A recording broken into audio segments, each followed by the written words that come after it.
the listing materials and talking to the broker and looking at pictures, it does not replace actually going there in person to feel that vibe and really understand it.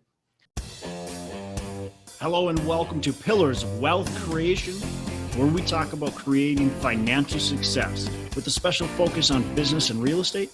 I'm your host, Todd Dexheimer. Now, let's get to it. Hello, welcome back to Pillars of Wealth Creation. I'm your host, Todd Dexheimer. With me, as always, we got Matt Jones. Matt, how are you doing today? I'm doing great. How are you, Todd? I am doing fantastic, man. Just working hard at some due diligence on properties. Been a busy last couple of weeks, so that's been fun. Always a little stressful, but it's been fun. And just working on continuing to push forward, get properties. We're being cautious, but we're also optimistic about kind of what's going on out there. And there's just been a lot of money thrown in the market, and we feel like there's reason to be optimistic, yet cautious at the same time. Yeah, I feel the same way. I mean, a lot of places I think are overpriced, but people are still paying for them. Yeah, but overpriced. What's that mean though? That's the hard thing to really wrap your brain around. What does overpriced truly mean? It kind of depends on if it's sustainable. So we're just looking at, yes, we feel like a lot of things are overpriced. We're looking at well-located properties. We're looking at properties that cash flow. We're looking at properties that have opportunity to add value. And if we can find those, I feel like there's a good reason to buy. How many times you think about, just look back and go, okay, what if you bought that building located in that neighborhood that you drive by all the time? And you're like, wow, that's a really nice building. I wish I would have bought that. There's a lot of times where we go, man, I wish I would have bought that, 20 years ago. I wish I would have bought that 40 years ago. I wish I would have bought that 10 years ago. So if you're looking at those buildings saying that, well, then why not own them now?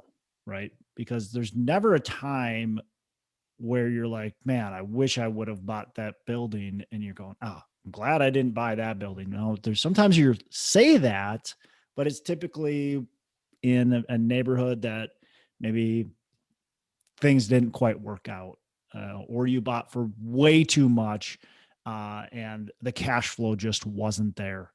But typically you're not saying, oh, I'm glad I didn't buy that building if it's in a well-located area in a good market and hits all those other metrics too that I talked about. Yeah, I like your point about sustainability. So when I say overpriced, I'm talking, if there's a downturn in the market, which I don't know if there will be, but if there is the property going to be able to survive through it?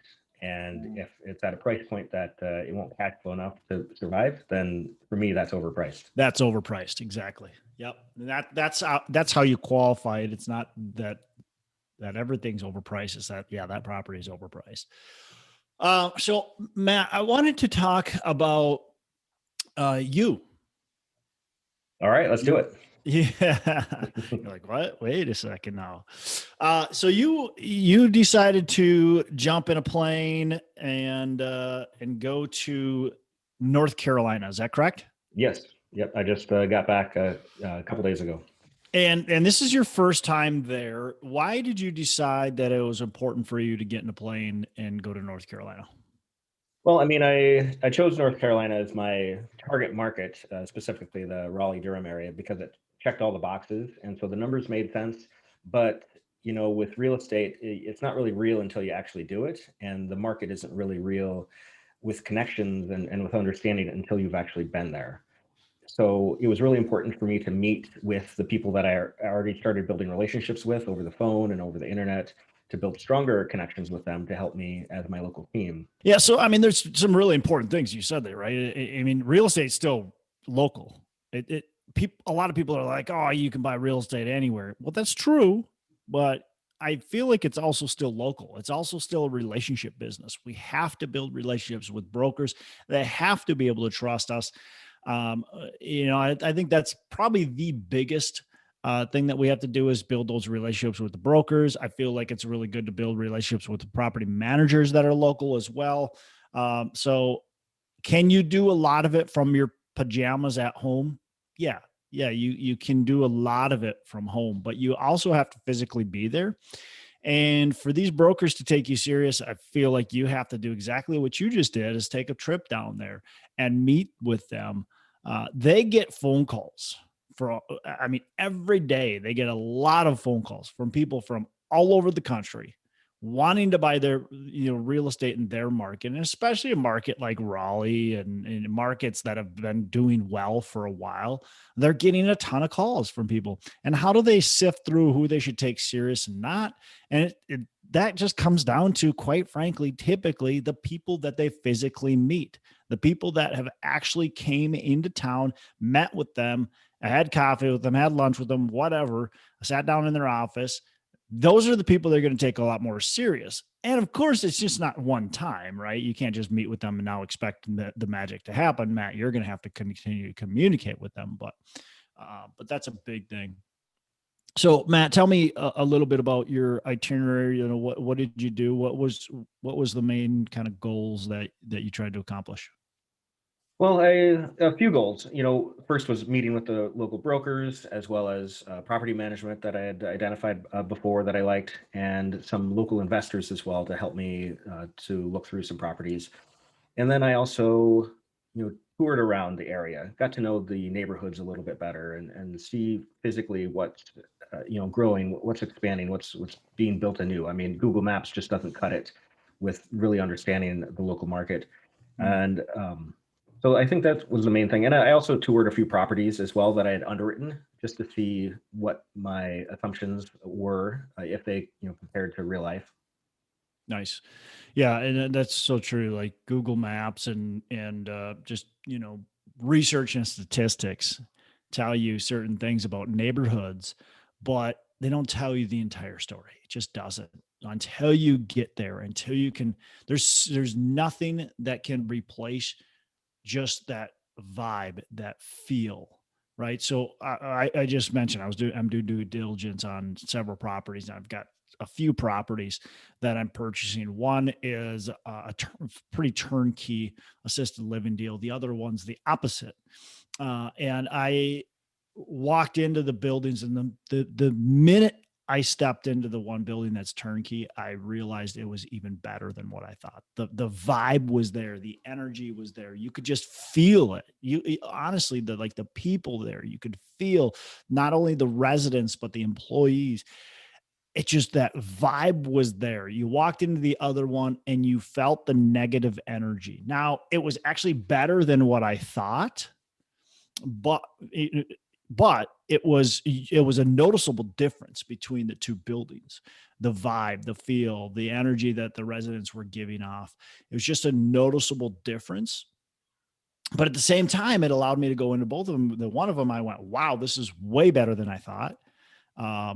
It's even more turnkey. The staff that I'm going to be acquiring are even better. And the other one, I said, it's actually not as bad as I thought. There's maybe just a couple changes that need to be made. I know there are, but it's not maybe quite as severe. So the same thing applies to going into a market, getting to feel the neighborhoods, getting to feel what's going on, and talking with the people that are in the town, that are there on a daily basis. There's nothing that can replace that. Yep, I agree. And to your point, the listing materials and talking to the broker and looking at pictures, it does not replace actually going there in person to feel that vibe and really understand it.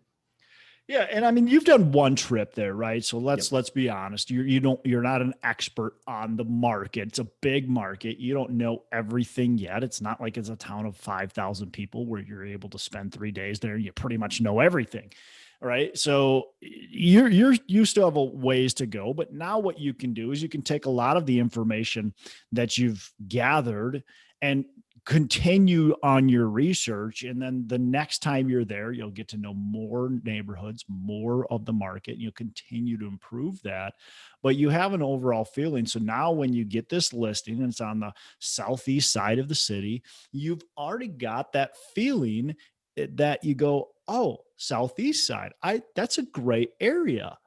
You can kind of know that you were there. You can relate to that.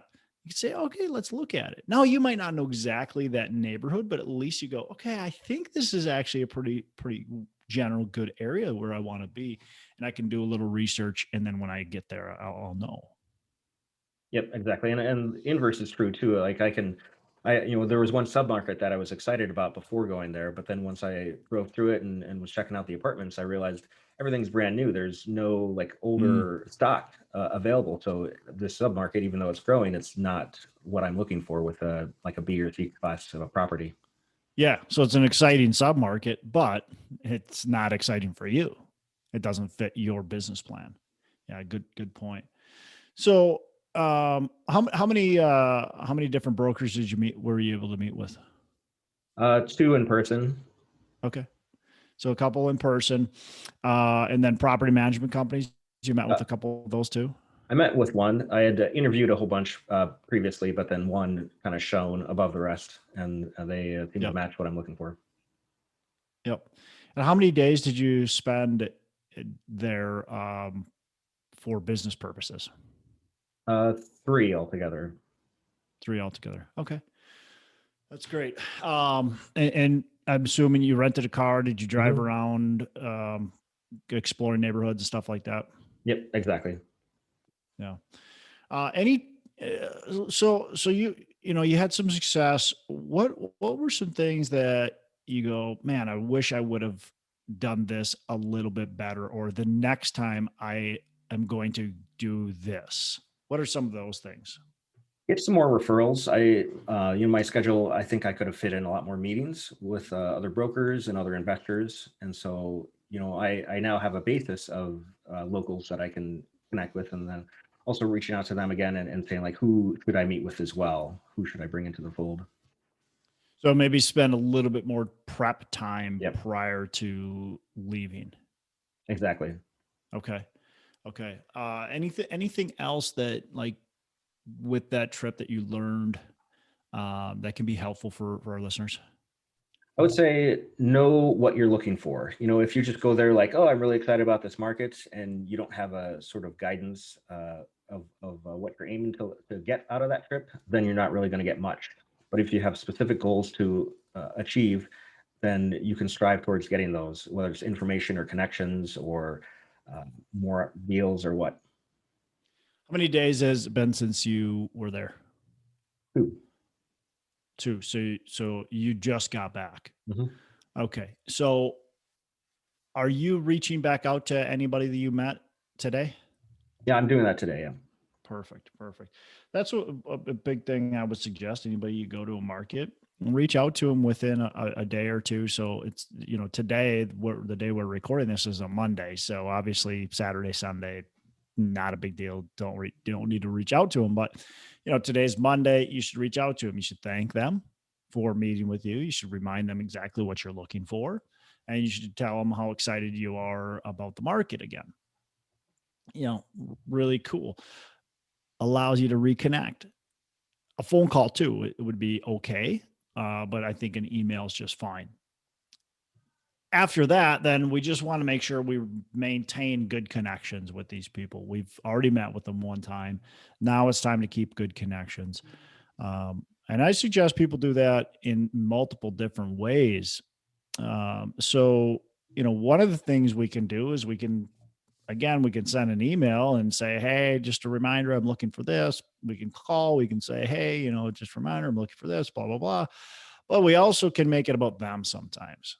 So oftentimes I'll find something that has to do with Raleigh, um, or the surrounding market. That's a positive thing. And I'll shoot them an email. Say, hey, you saw this, but I thought of you, and you send this article, whatever it might be. So things like that give them value. And typically, I always say that, hey, you probably already saw this, or you maybe already saw this, but I thought of you when I was reading this. I thought this would be helpful for you and your clients when I was reading this. So you're giving them value there. You connect with them on LinkedIn and Facebook and whatever other media channels that are on or you're on, and like and comment on their posts.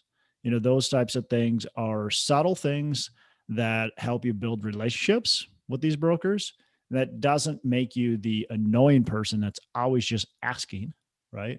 And then even on the phone calls, hopefully you get to know them a little bit. So know that they have a family. How are your kids doing? Hey, I know your kid loves baseball. It's baseball season. Is he on the team again this year?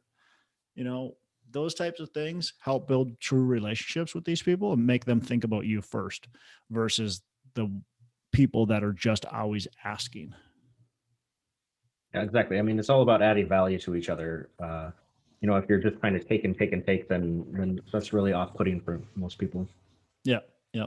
Not that you can't find deals doing that, but I think you're just going to be a lot more successful if you put a little bit of extra effort into it to try to find some deals. So, well, cool, Matt. I think that's really good. I congratulate you for actually taking that step to going out there. Now, the next step, like I said, is continue building those relationships and eventually getting back out there, especially when you're really serious about a property, right? And you're in the best and final, or you've gotten to a point where you're like, hey, I'm ready to get an offer on this. Now the next step is to go out there, tour the property, again, build that relationship, and use that opportunity when you're out there to meet with even more people that you haven't met with, and of course get to know the market even better. So it's a process, but these people see it as you're being serious. I've gotten a lot of comments like that from brokers, like, we like you because we know you're serious because you come to the market. Like we feel like you're part of the community. Awesome. So cool, Matt. Well, that's good. That's really what I wanted to hit on today is your experiences, your takeaways from actually touring a market and just knowing that, look, I mean, quite frankly, even if it's your own backyard, are you doing these things? Are you stepping out there? Are you getting to know how many brokers have you talked to? How many brokers have you had lunch with, gone to their offices? Are you doing those extra things? Do you really know the city? Like, yeah, you may live there, but have you really truly spent some time getting to know the city? So get to know the city. Don't take the freeway every time. So, Very cool. good. All right. Anything else, Matt, that you want to add? No, I just, you got to take action. That's the big thing about real estate. If you don't take action, you're never going to get any deals. That's true. It's true. You won't find deals if you're not looking. All right, man. Well, you have a fantastic rest of the day. Make every day a Saturday. You too. Hey, thanks so much for listening. I appreciate you being a loyal listener. I would love to have you go on to our Facebook page and subscribe. Give us a thumbs up. Go on to iTunes or wherever you listen and give us a rating and review. Don't forget to subscribe. Your rating and review just helps us push this out to more and more people and continue to grow our audience and hopefully positively affect a ton of people out there that really need this and want this. So the other thing I've got for you is a free ebook on my website. So go on to venturedproperties.com, and download our free ebook on real estate and on syndication. And I've got some data points in there, some really good stuff for you. So I'd love to have you take a look at that. It's free. I'm not expecting anything from it. And also, look, if you want some help in multifamily, want some help learning, growing, getting your business off the ground, I would love to talk to you about what it would look like to work with me potentially and see if that's a good fit. So you can go to coachwithdex.com and check that out, and we can definitely have a call. Thanks a lot for listening. You make it a fantastic rest of the day. I'll catch you on the next episode.